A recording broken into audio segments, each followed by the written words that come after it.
Bueno, seguimos en Mundo Villa por Diputados TV y como habíamos anunciado, está aquí con nosotros, podemos decir un amigo de la casa, estoy hablando de Gustavo Moreno, es defensor de menores y de personas con padecimientos mentales que depende del Ministerio Público Tutelar. Te agradecemos, Gustavo, que vengas aquí al programa, nos des tu mirada, sos uno de los funcionarios, es de la justicia, ¿no? El Ministerio Público. Del Poder Judicial. Del Poder Judicial. Que realmente caminan los barrios, porque los vimos, ya el otro día nos cruzamos en la misa de Pepe, Desagravio al Papa, Sí, sí. y sabemos que estás permanentemente, vos y también, ahora ya me contarás que están en equipo conjunto con el juez Gallardo, famoso por sus intervenciones permanentes en pos de los barrios, pero contame, primero gracias, cómo estás trabajando hoy y cómo ves la realidad en función a tu rol actual, que es defensor de menores. Sí, gracias a ustedes por la invitación, es un gusto estar acá. Es un momento complicado para la Argentina, complicado para la Ciudad de Buenos Aires y complicado para quienes son pobres o quienes tienen sus derechos vulnerados, y cuando hablo de derechos, hablo de derechos sociales que tienen que ver con el agua, con la salud, con la alimentación, con el acceso a la educación. Esto puede sonar muy teórico, pero quienes caminamos por, como dijiste vos, los barrios, en lo territorial, nos damos cuenta que para una mamá tener acceso al nivel inicial, poder llevar a su chico, encontrar una vacante en el sistema de nivel inicial educativo es muy importante, no solamente por lo educativo, sino por las posibilidades de trabajo, el acceso a lo sanitario, tener un CESAC abierto. Hasta hace muy poco, hace unos meses, querían cerrar el CESAC 8, que está en la 2124, enfrente de Cacupé.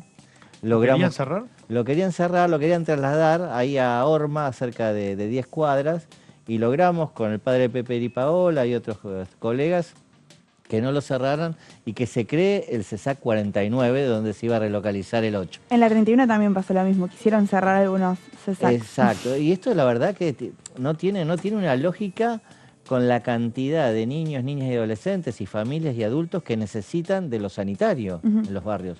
La mayoría de los barrios tienen un déficit de agua potable, tienen muchos problemas gastrointestinales, tienen problemas dermatológicos, al margen de los problemas que tienen por ahí los barrios que están cerca del Riachuelo, que tienen también los chicos plomo en sangre, ¿no? ¿Y cómo es que trabajan operativamente, teniendo en cuenta que, me imagino, una defensoría en principio recibe denuncias o actúa de hecho, ¿no? O de oficio se dice. Sí. Y por ahí muchos vecinos o determinados casos de los barrios no llegan directamente a hacer una denuncia. ¿Cómo es la relación con los barrios y la defensoría frente a tantas vulnerabilidades? Las defensorías en primera instancia son 4. En la Cámara de Apelaciones donde estoy yo hay 2 defensorías, una está a mi cargo. Y eso depende un poco también de la impronta de la defensora o del defensor. Es importante tener una lógica territorial de sacar la defensoría fuera del ámbito de la oficina. Las oficinas están en el centro. Hay toda una lógica del Poder Judicial que no comprende al otro, al prójimo, porque también el sector social que integra el Poder Judicial es un sector social que vive de Rivadavia para el norte, o de San Juan y Directorio hacia el norte, los empleados del Poder Judicial. Entonces, mirar los barrios más populares, los barrios que están al sur, es muy difícil. Con lo cual hay que ir a los barrios. Nosotros arrancamos hace muchos años con el padre Tomé, en Villa 20, después pasamos a Oculta con el padre Sebastián, hasta que llegamos a la 2124. Bueno, seguimos trabajando con Willy en la 31, ahora que se fue. Bueno, pero la idea es que salir a buscar. Y si uno va a una guardia de un hospital como defensor o defensora y dice, ¿quién tiene problemas acá? ¿A quién le están negando algo? ¿Quién le niegan una prótesis, un medicamento?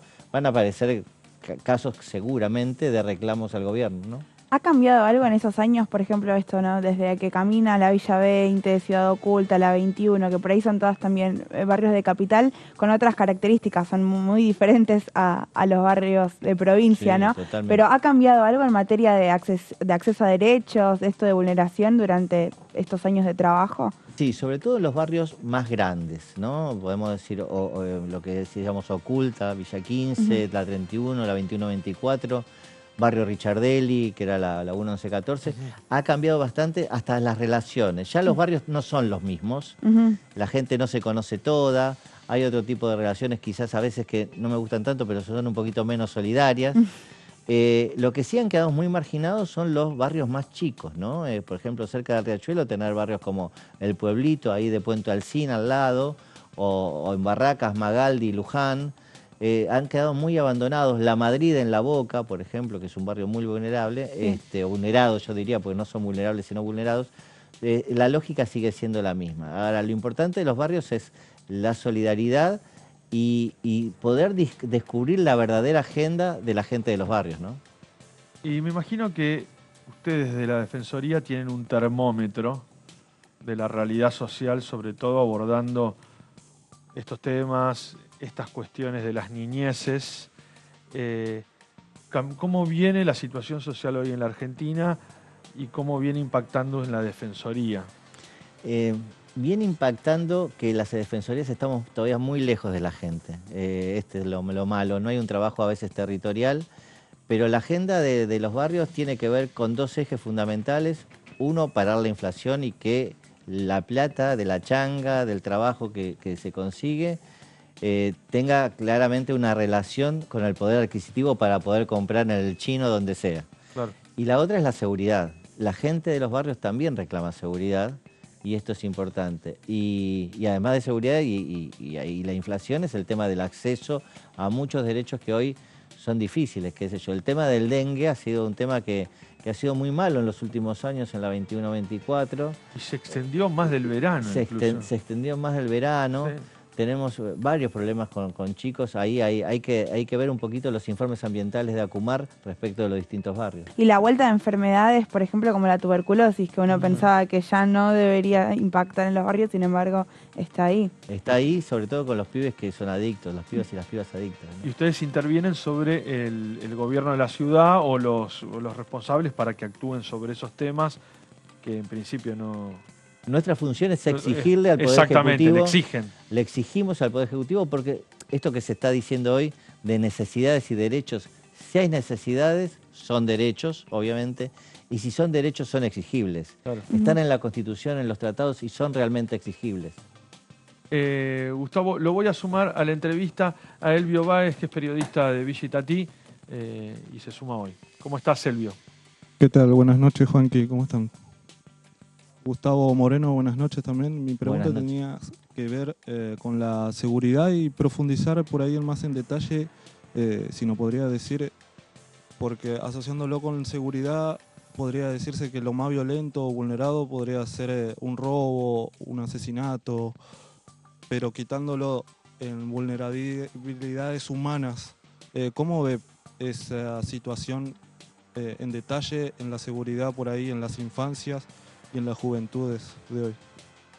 Sí, la pregunta es muy buena porque los chicos reconocen a veces a la seguridad con el RATI, con la policía, con el taquero, con distintas denominaciones de la policía. Y después conocen al fiscal penal, que es el que los va a perseguir, ¿no?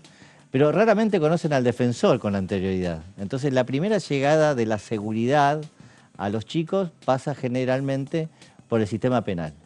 Lamentablemente esto es malísimo para los propios pibes. En lugar de llegar del propio Estado con otros efectores, como pueden ser las defensorías, nosotros necesitamos más Estado en los barrios, que esto es un tema de seguridad, no es solamente poner seguridad de fuerzas de seguridad. Yo me refiero a la seguridad. Un tema de seguridad es el riesgo eléctrico. Sí, un tema de seguridad es que no haya incendios, que no se queme un palo de luz y se queme una casa. Claro. Que haya seguridad tiene que ver con la seguridad alimenticia. Hay un montón de cuestiones que hacen a la seguridad que no solamente la seguridad de la fuerza de seguridad, que también es necesaria en algunos casos, ¿no? Totalmente. Después vos estabas trabajando también en muchos barrios linderos al Riachuelo. Contame cómo viene ese trabajo, cómo está la situación. La situación está más grave que en los barrios grandes, por decirlo así.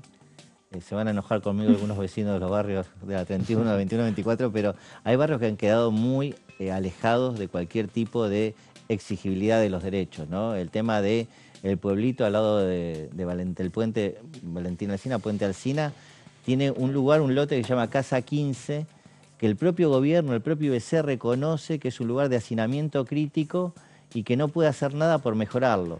Pero tampoco saca a las familias de ahí. Claro. Es decir, y las familias, con todo derecho, no se quieren ir con un subsidio de 20.000 pesos. Entonces, hay una tensión entre la seguridad y obviamente y esta situación de querer irse a una vivienda digna. Y estos están absolutamente olvidados. Yo te agradezco la pregunta porque claro, son barrios que no están en ninguna portada a veces de los portales de internet de los barrios, ¿no? Yo te digo, para hablar de barrios, incluso en la ciudad, hay un barrio que lo debés conocer, que está en Soldati, que es La Veredita. Sí, histórico. Ese barrio histórico está en una vereda, ahí frente al Club de la Fuerza Aérea, Sí. y es increíble Bueno, ese asentamiento. crece porque crece la pobreza, crecen las necesidades, a veces crece la marginalidad. Con esto crece también a veces otros temas como las adicciones. Hoy tenemos muchos pibes en situación de pasillo, ¿no? Sí. Basta recorrer, no sé, la 70 en Zabaleta, ¿no? Y darse cuenta de lo que está pasando. Gustavo, Emilia, los invito a ver el segundo informe de Mundo Villa de la noche. Estuvimos ahí en Villa 31 en uno de los grandes eventos de proyecciones. Vamos a ver este informe y seguimos hablando con Gustavo Moreno, defensor de menores.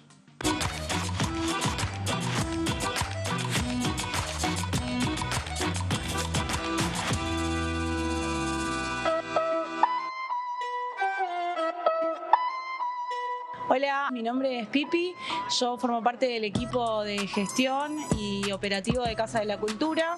Hoy estamos celebrando Festivereda y estamos muy contentos de poder hacer de este espacio también un espacio de compartir y de poder intercambiar conocimientos y experiencias culturales y del arte que son tan importantes para que todos podamos estar un poco más nutridos de experiencias culturales. Es el día de la muestra del documental que realizamos que se llamaba Festivereda.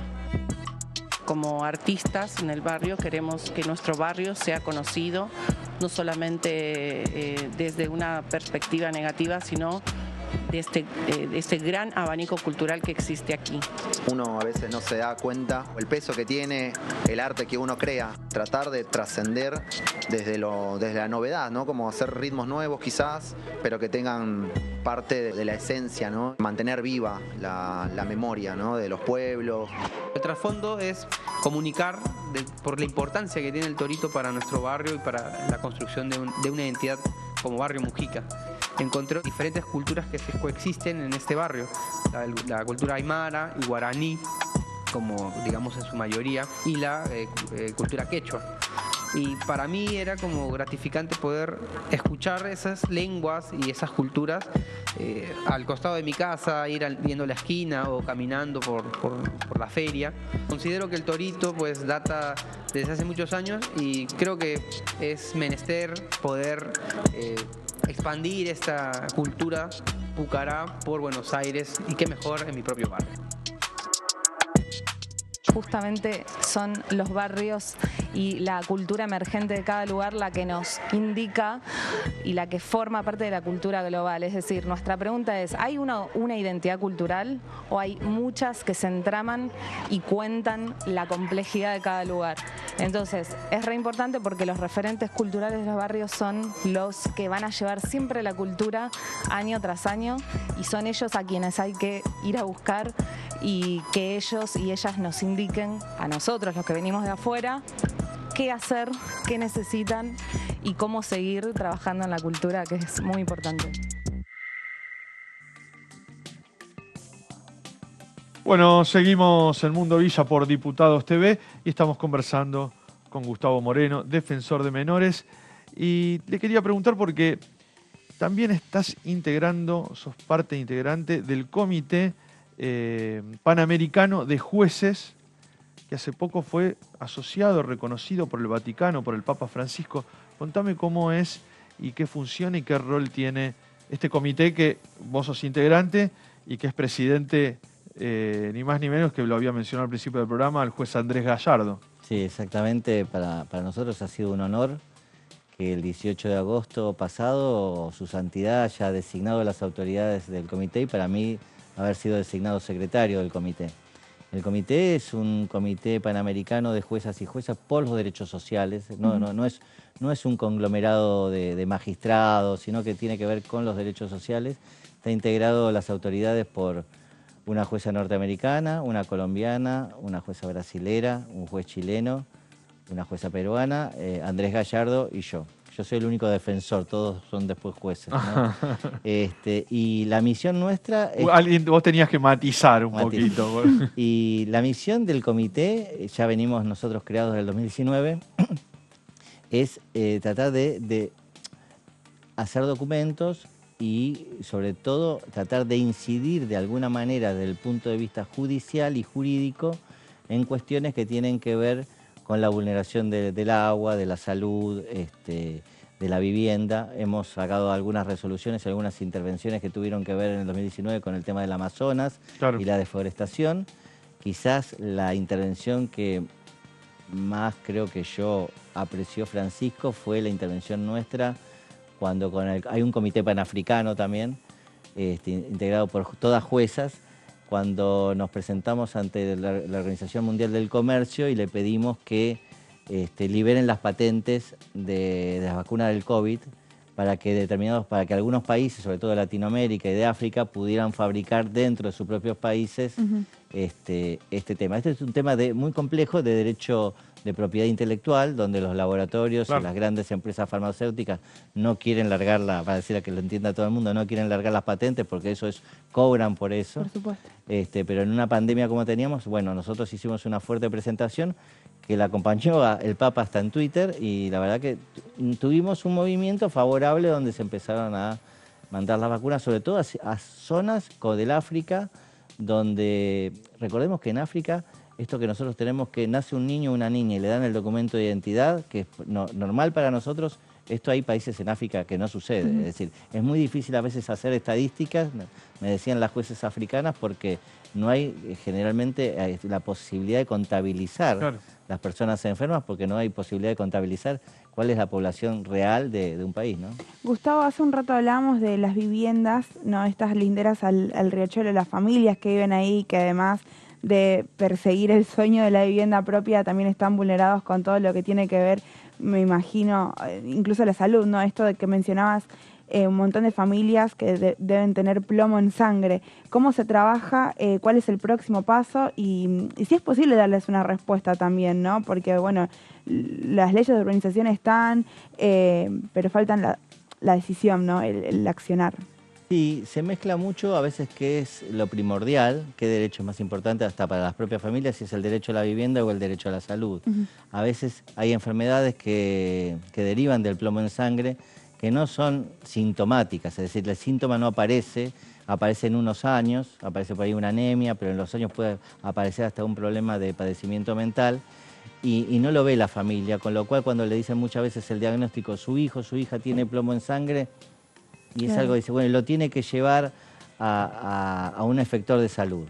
Ahí hay un déficit del gobierno, ya sea de la CUMAR, que es parte del gobierno nacional, como del gobierno de la ciudad, en que tendría que facilitar rápidamente el acceso y tratar de hacer un seguimiento para que estas familias hagan los tratamientos. Es muy complejo a veces convencer a las familias que hagan el tratamiento. Pero lamentablemente, desde el año 2018, 2019, que no hay un estudio actualizado, por ejemplo, de los niños con plomo en sangre en los grandes barrios como puede ser la 21-24. ¿no? Vos sabés que estamos por cumplir 15 años nosotros, Mundo Villa.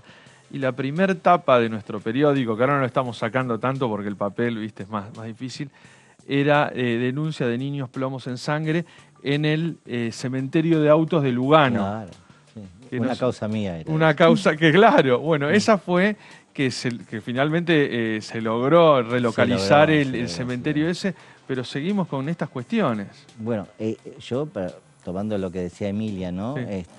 Convencer creo que era la Manzana 29, no me acuerdo cuál era, que estaba muy cercano al cementerio, de que se tenían que ir. Decía, doctor, siempre estuvimos acá, siempre vivimos arriba de la basura, ¿por qué nos tenemos que ir? Y la relocalización era buena en ese momento. Sí, es un tema, pero hay que hablar con la gente, el consenso, el diálogo, estar, porque si uno está, la gente cree más en uno. A veces el tema se personaliza, no es bueno, porque lo bueno sería que hubiese una institución que tuviese ya el trabajo y mucha gente, claro. Pero a veces el compromiso ayuda mucho de que la gente nos vea ahí directamente. Bueno, muchas gracias por haber venido y felicitaciones por todo el laburo que llevan adelante desde la Defensoría. Bueno, muchas gracias a ustedes. Gracias, Gustavo.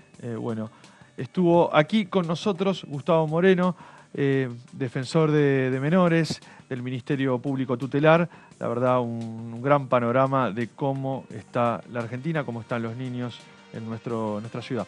Así que bueno, le agradecemos a todos. Muchas gracias por acompañarnos. Esto fue Mundo Villa. Hasta el próximo programa.